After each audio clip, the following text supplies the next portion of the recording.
All right.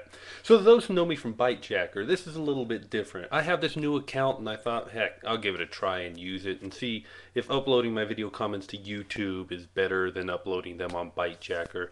Really don't think it makes a difference, but hey, maybe this way they'll all be in the same place because I tend to say such deep and poignant things that I'll want to find later. Yeah. So let's talk about this week's free indies on Bytejacker.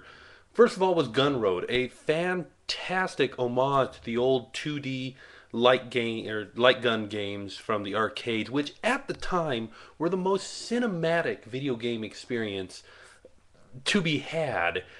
And this game really does a good job of tugging on my heartstrings, if a little bit more misogynistically, but yeah, it's all right. It felt just like them, shoot the bad guy, drive off, shoot the other bad guy, shoot the missiles that are coming at you, miss the missiles, get hit. It was good, except that maybe this is a bit like Sonic the Hedgehog, where my memories of it don't quite hold up to the reality of the fact that it really wasn't that fun in the past because I didn't enjoy playing it. I didn't enjoy the shoot the one bad guy, go off, shoot the other thing, manage your weapons. It just didn't hit me right. And I feel bad because I feel like once again I'm betraying my younger self by overanalyzing something I enjoyed. But fortunately this week there were two other games to really enjoy.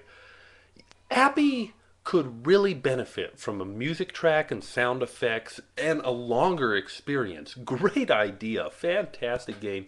And yeah, it does a good job of really kicking you in the balls as you're playing it. I mean, just it was emotional, and that's a very very good thing. But for me, I'm giving my vote this week to Tight.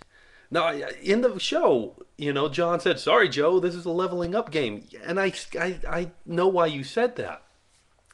And I'm giving my vote to Tight this week because it made me rethink leveling up games because I actually enjoyed this game. I enjoyed the aspect of trying to level things up and getting on top of the challenges that are coming at you until you can level up enough to keep it up. This one's different than other leveling games, but I couldn't tell you why. I think it's because it's a continual challenge. I think it's because it's short. I think it's because when you're done, you go back and start all over at level 0 and you have to build yourself up. It's kind of like, I kind of like Metroidvanias, but I just don't have the time to invest in them. But there was a game called In 60 Seconds that was 60 seconds of a Metroidvania game, and I loved that one. Maybe this is the same thing. I don't like grinding for stats, but I don't mind grinding for stats if I only have to grind for 2 or 3 seconds.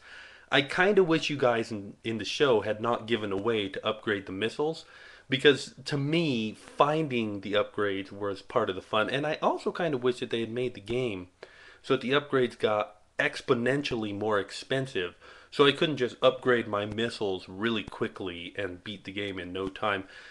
The third time through, I said, I'm going to beat this thing as fast as I can and shoot for the lowest score while beating the game, which in my mind is a better gauge of score. You gotta play this one like golf. How quickly can you beat the boss? Which means you're going to get the lower score, but still beat the boss. And obviously, you can get a low score just by dying in the first couple of seconds. But no, got to beat the boss. What's your lowest score when you beat the boss? And that to me is the bigger accomplishment. I think it's a game that needs a little bit more exploration, but it's innovative and it made me rethink leveling up.